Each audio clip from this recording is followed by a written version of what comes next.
America దేశంలో Los Angeles అనే పట్టణము ఫినాన్షియల్గా బాగా అభివృద్ధి చెందినటువంటి పట్టణము, సొగసైన సౌందర్యమైన పట్టణము.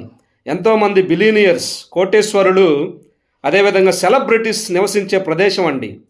అయితే ఆ పట్టణము దేవుని అగ్ని చేత కాల్చివేయబడింది. కారణం ఏంటో తెలుసా? వారు ఒక గ్లోబల్ సమ్మిట్ని నిర్వహించి అందులో లోకంలో ఉన్న మనుషులకు కొన్ని పాయింట్లు ఇచ్చారు, కానీ క్రియేటర్, సృష్టికర్త అనే స్థానంలో, గాడ్ అనే స్థానంలో వారు ఏం చేశారంటే 0 పాయింట్స్ ఇచ్చారు. అంతేకాకుండా ఎంత భయంకరమైన పాపం! బిఫోర్ మ్యారేజ్ సెక్స్ అనేది, డేటింగ్ అనేది ఒక చట్టపరమైనది, న్యాయమైనది అని ఒక తీర్మానం తీసుకొచ్చారు. వారు దేవుని దూషించారు, ఎగతాళి చేశారు. వారికి ఉన్నటువంటి సౌందర్యమును బట్టి, బలమును బట్టి గర్వించారు. అందుకనే వారు దేవుని ఉగ్రతకు పాత్రులయ్యారు.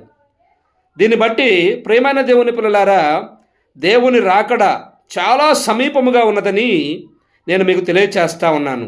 కొన్ని వందల సంవత్సరాల క్రితమే పరిశుద్ధ గ్రంథములో యేసుక్రీస్తు వారు తన ప్రవక్తల నోట ఉంచిన మాటలు ఇప్పుడు నెరవేర్చబడతా ఉన్నాయి. జకర్యా గ్రంథము 9వ అధ్యాయము 3వ వచనములో మనం చూసినట్లయితే, తూరు పట్టణపు వారు ప్రాకారములు గల కోటను కట్టుకొని ఇసుకరేణువులంత విస్తారముగా వెండిని, వీధులలో కసువంత విస్తారముగా సువర్ణమును సమకూర్చుకొనిరి.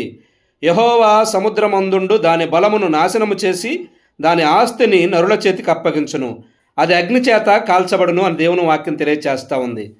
వారైతే గర్వించారు. ప్రియమైన దేవుని పిల్లలారా, పట్టణం అంటే ప్రజలేనండి.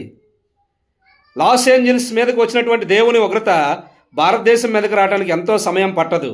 ఇంకా దేవుని దూషిస్తూ ఆయనకు దూరంగా ఉన్నావేమో, లోకంలో ఉన్న వాటిని వెతుకుతున్నావేమో, ఇదే రక్షణ దినం అనుకూల సమయం కనుక ఆయన్ని సొంత రక్షకునిగా అంగీకరించు.